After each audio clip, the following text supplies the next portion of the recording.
Hi there, I'm Sean Dillman. In this video, I'll be showing you how to file your BC speculation and vacancy tax declaration.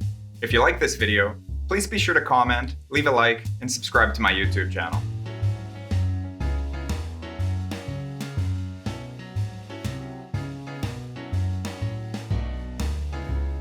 Okay, so if you're watching this video, you've probably received one of these envelopes in the mail. I'm going to look at the contents in just a moment, but essentially the BC speculation tax is a tax that has been imposed on people who are owning homes but are not actually living in them.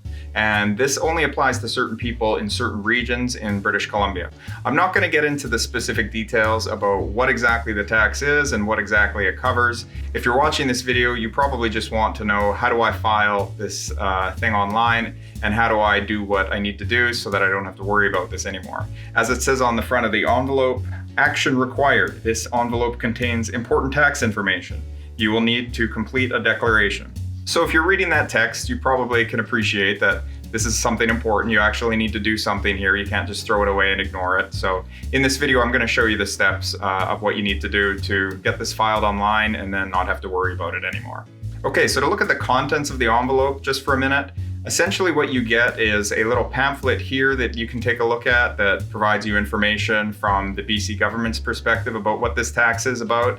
And as it says on the front here, 99% of the people in BC will not be subject to this tax. So moving on, essentially you get this letter, and I'm showing you two different letters here just to point out that for people who are couples, if you live at the same residence, the same address, and if both of your names are on title, you're both going to get one of these letters with a declaration code and a letter ID. You both need to file. You can't just have one of you file and think that that's going to take care of it. You both need to file, so keep that in mind.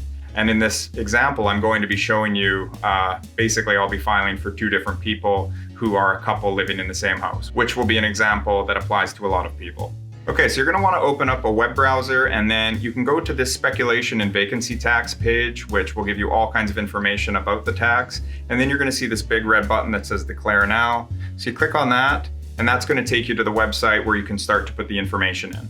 So we are going to start by saying that we want to submit a new declaration. This is not changing an existing declaration. This is a brand new one. You have to do a new one every year. Even if you did one the year before and the year before, you still have to declare every year. Keep that in mind. Okay, so first we will put in the declaration code. That is the 5-digit number in the top right corner of the letter.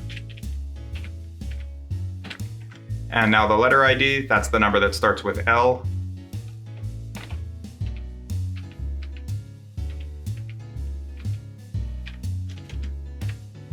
Now we will scroll down to the bottom and click on Next. So it has brought up a screen that is saying we are declaring for this person for this tax year. If this is your correct information, then you're going to essentially say who you are, which is that either you're an individual owning the property or that you are a corporation, a business partnership, a trust, something like that. This screen is also going to show us the address, the jurisdiction, and the roll number. You may not necessarily know your jurisdiction or roll number. It's not on that letter. It's not something that people commonly think about. If you had a copy of your property title, it would appear there, but chances are that if the address is correct, that this is the correct property. So we're going to click the top bullet because this is an application for an individual and they are the owner of the property. Are you a Canadian citizen or permanent resident of Canada? That's the next question. The answer to that is yes here. Were you a resident of BC as of December 1st, 2021 for income tax purposes? This person is. Yes. Was 50% or more of your total household income in 2020 reported on Canadian income tax returns? Also yes. Okay, now you're going to put in your date of birth.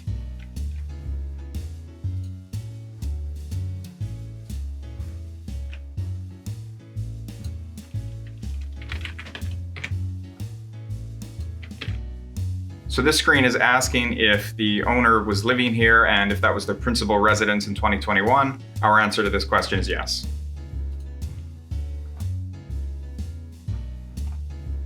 Okay, so before you finish, this is a confirmation screen. You should look at all of this information and make sure that it's correct. I'm just going to take a moment and do that.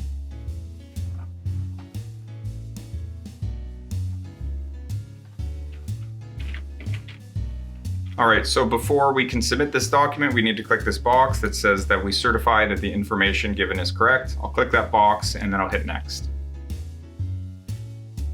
All right, so now we get this screen that says that the declaration has been submitted. I would suggest that you click this button that says Print Declaration. So it's going to give us a PDF document that looks like this. I would typically save this onto my computer somewhere so that I have a confirmation, so that if anybody in the future says you didn't file your speculation tax, I can say, yes, I did. Here's the confirmation. So save this on your computer somewhere. The chances are that you won't need it, but in case you do, you'll have a copy of it. Okay, so I'm going to click on this print icon, print it as an Adobe PDF, and then I'm just going to call it BC Spec Tax Confirmation, name 2021. And where I put name, put in the person for whom this is the declaration. Okay, that comes up as a PDF document, so I know that that's on my computer. So I'm going to close that window. And then I'm going to submit another declaration. That was for one of the partners. This is going to be for the other partner. I want to submit a new declaration. Okay, so I'll put in the declaration code from the other letter. Keep in mind, different code, different letter ID. So here we go.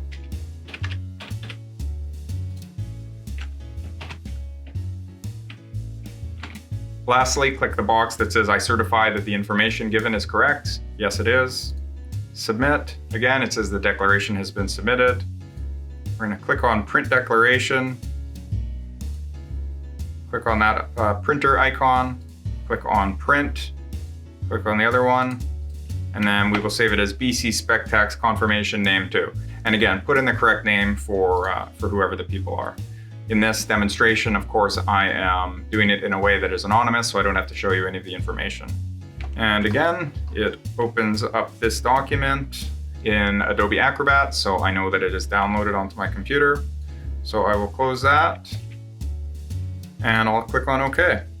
So now we're back at the beginning of this tool that you use to file your speculation tax.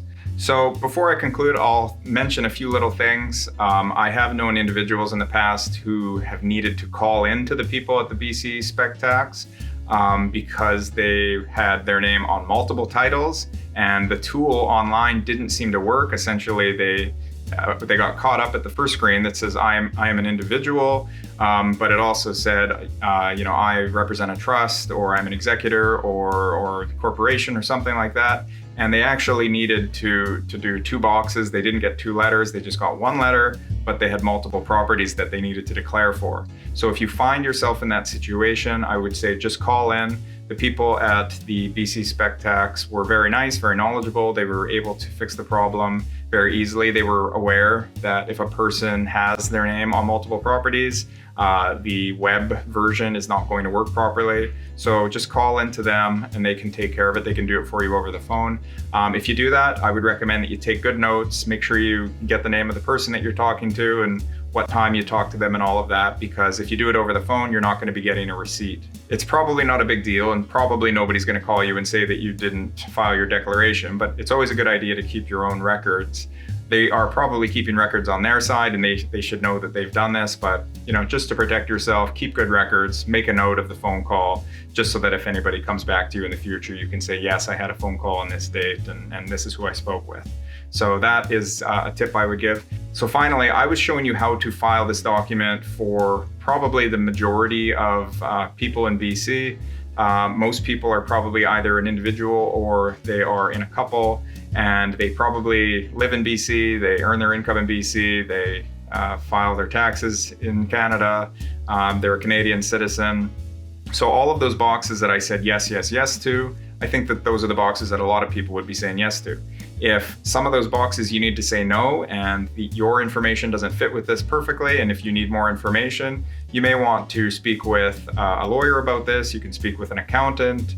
Probably those would be some good choices to start with. You can call into the BC Spec Tax. As I mentioned, the people there, in my experience, were very nice, very knowledgeable, very helpful. So if you don't fit into one of those boxes, that may be something you can do. You could also comment below on this video. Okay, so that wraps it up. Thank you very much for watching this video. I hope that you found it to be helpful. If you did, please leave a like, comment, and subscribe to my YouTube channel. As always, thank you very much for watching. I'm Sean Delman.